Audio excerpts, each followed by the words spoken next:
Welcome back, everyone, to Random's Thoughts. Have another top ladder game for you. We're going to be breaking it down and see what we can learn from this particular game, so let's jump in.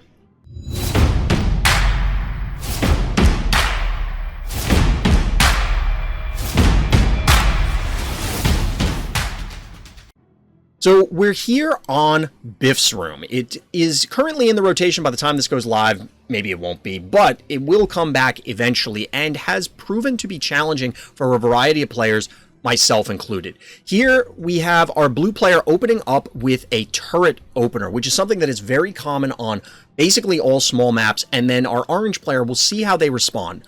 Keep in mind, we're emphasizing learning here. It's important to always be learning, and honestly, I've found putting it in my mind that I'm trying to learn is a good way to avoid tilt. There's a secret tip for you. Another secret tip, or not so secret tip, is I am part of the content affiliate program, so just throwing it out there. I do get some compensation from the Phobies team. Want to make sure everybody is on the same level knowledge-wise, especially when it comes to that. So let's see what our players do. We actually get an Electric Cat opener. Oof, Electric Cat, says chat, which, by the way, if you want to see some live Phobies action, come on by the live stream, RTChompGG over on Twitch. The Electric Cat is presumably to answer the Bowmangles. This is a level 10 Bowmangles, and we're looking at a level 9 Electric Cat. So we're looking at almost 500 damage, or over 500 damage, right? That's a sizable chunk, yes. Yes, Electric Cat is oft maligned, and for good reason, but here seems pretty good to beat up that Bowmangles. It at least forces it so that it can't advance and really get a great position. So now we have an equalization of the panic points.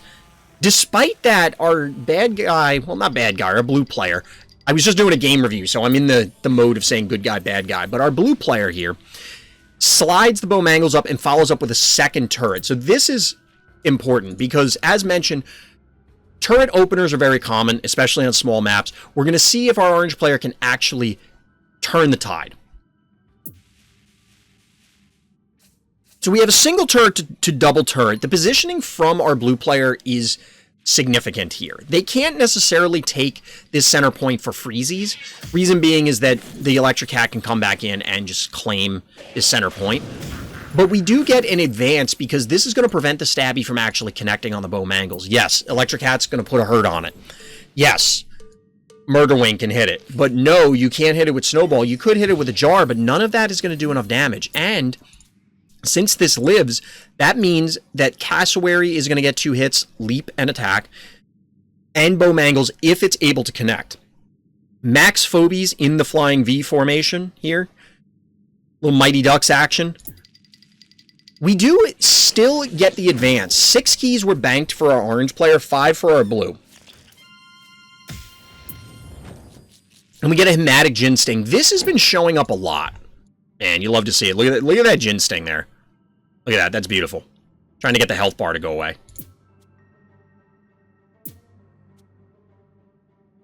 Alright, health bar, go away. I made it worse. Chat, I made it worse. But the Hematic Gin Sting is big here. Why? Well, it helps eliminate this cat. It also pushes this to very, very low health. And we actually get the takedown. So, note 1. You may not have Hematic Gin Sting. In fact, I don't have Hematic Gin Sting. But banking to try and go over the top of your opponent's turrets could be a viable option. Point is that we had, it's a 4 Phobie setup here from our orange player. Their own turret. Arbitrary 1-drop. Now, granted, this was better than just a quote-unquote arbitrary 1-drop because of how much it pushed out, but, you know, a 1-drop. And then other standard things, you know, such as Murder Wing. The Hematic Gin Sting gave you a little more reach and probably represents the only thing that would be able to do this in this position. Because this is, the splash is going to be over 300 damage, 325 here. You could have a really high-level Jar, but that's about it. Comes in clutch because of its 2 movement and the damage. Exactly, Taco. I was trying to explain that, like, oh, well, you could keep in mind, well, I'll go over the top with whatever I have available as a 6. But if it's not Klepto, and it's not Hematic Gin Sting, what are you splashing with? Nothing else is going to have the range to hit the bow mangles. But a high enough level Klepto could also give you this option to be able to push some damage. Odds are, this is a level 11 Hematic Ginsting. And Klepto's damage, I believe, don't quote me on this, but I believe it's baseline lower. So the splash is going to be lower. It may not have gotten there. Just have a level 10 Hematic Ginsting easy. That's kind of the conclusion we're coming to, Akune, but that's part of the learning process, is walking through these scenarios, talking about them. Do we end up with something that is feasible outside of the particulars that were in this match? Right now, it doesn't look like it. But we'll see how the rest of it plays out. So turret number 1 goes down. Panic point advantage is still to blue. They still have a positional advantage as well, because this is a very healthy side of the board over here. The rest of the board over here is also fairly healthy, and there's still plenty of time as far as heart health goes, but you're going to have to do something as the orange player to try and fight back for this. The initial step is double 1-drops. Well, an additional 1-drop to supplement the existing one. And banking to 4. Blue player, however, elects to go jar and a 1 key, once again maxing out their phobies. A little surprising. I kind of get the 1 key, because then you can kill this, back cap, and then they have to swing the other one in. At the same time, I don't know that it's worth it, because you'd almost rather have that 1 key, I think, invested in something else. The reason being, well, you do have 2 1 keys, so you even out compared to theirs. It just depends on whether your game plan is, I want to sit here trading 1 keys or not. And I guess if you have the board advantage, that is advantageous, but you don't have an overwhelming board advantage where it's insurmountable kind of thing, or close to insurmountable. Orange player does seem to be interested in trading 1 keys, but they do follow up with a Sheeping Gas, which I'm not a huge fan of. But this is a level 10 Sheeping Gas. Level 8 Stabby. And now we have Max Phobies, another 1 key, but this leaves 2 keys in the bank for our orange player. Klepto and Hematic have 400 base damage at level 1, Hematic 500 on ability. Of course, plus 3% baseline, yes. So the extra damage baseline on the ability is what's going to push it over the top here compared to Klepto. This is weird. This is weird. We get a Hydra. We get a Hydra.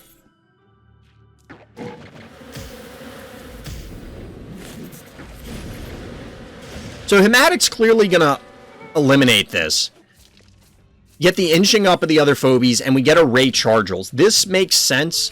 An arbitrary electric phobie to deal with this, you're going to need some high damage output. I don't really understand the Hydra here. And maybe chat, or if you're watching this on YouTube, let me know down in the comments about whether you think Hydra's okay or just about anything else. Let me know if you want to see more of these as well. I don't really understand the Hydra, truthfully. I don't know if this is a meme. I don't know if this is a quest. I don't know what this is. There's still 2 keys remaining for blue player, but not for the... no keys remaining for our orange player. And we get a Jill to fill out and become all 5 phobies for blue player. Definitely playing to the panic points. This is kind of bold. This is kind of bold. 1,300 health on this Ray Chargels. This may not be that bold. This might be a dead. Yep. This is, in fact, a dead Stabby, so it's not that bold. It's actually perfect. This kind of feels like blue player just miscalculated. Like, they thought it was going to live, and then it turns out, no, it won't. Oh, no. Oh, wait, yes, they did get this. Okay. For a second, I thought they did the attack before the Ted.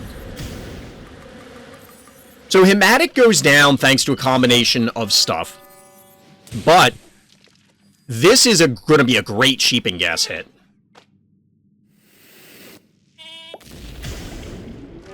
This is a great Sheeping Gas hit.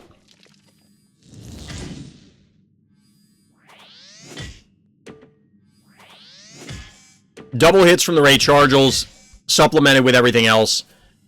Not quite a dead Hydra, though. Not quite enough. Sheeping Gas being useful for once, it happens. It does happen. Every once in a blue moon. But this is a rough spot. Your Hydra's almost dead. The Ginsting's poisoned. This is all over but the crying at this stage. So, we'll let it play out, but start formulating ideas for what did we learn from this game? What could, and we'll jump back in so that we can talk about the specific turns. But what can we learn from this game that we can extrapolate for our own gameplay? That's because Forgo just did it, DT.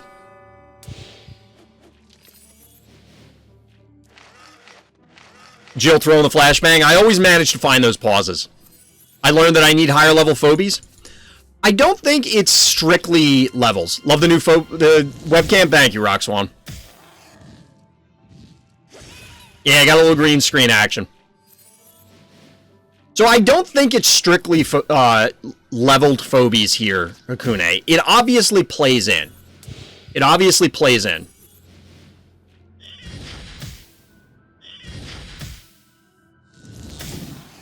But obviously we're on our last turn here, and GG. So, we do see double turret going down. Let's jump back in and look at the specifics one more time just to see, was it levels or what is the case?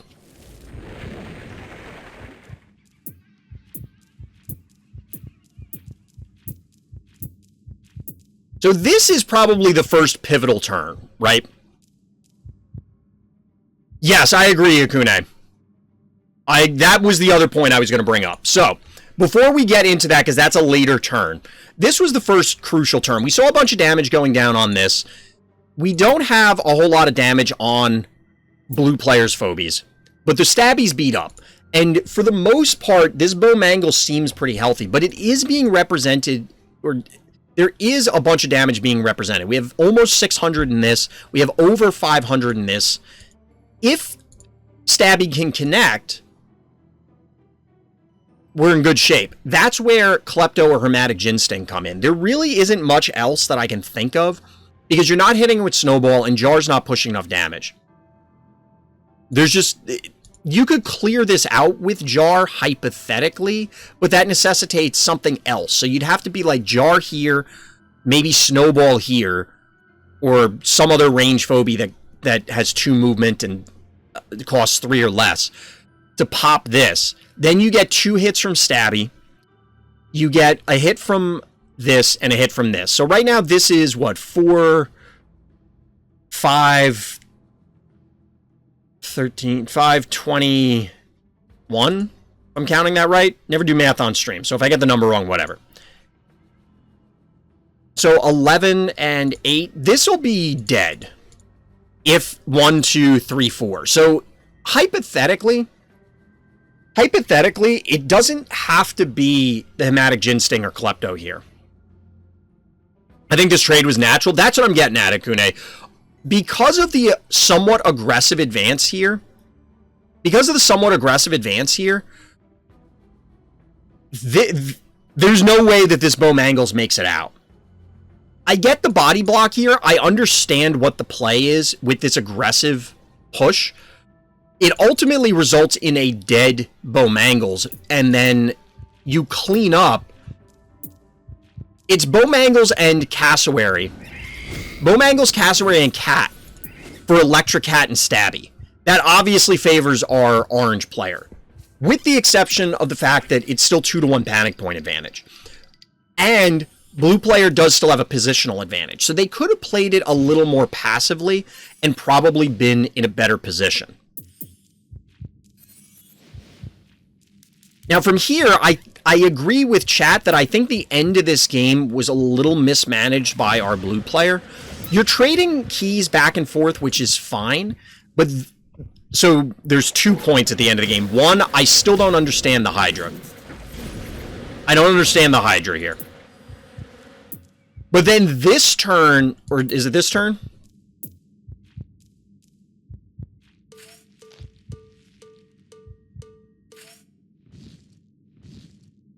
Because we end up getting a dead Stabby here, which I would like to believe, if you look at the positioning here, I understand trying to get the Hydra here, so you can't, because of the 1 moves, you can't move them any farther back. They just intersect.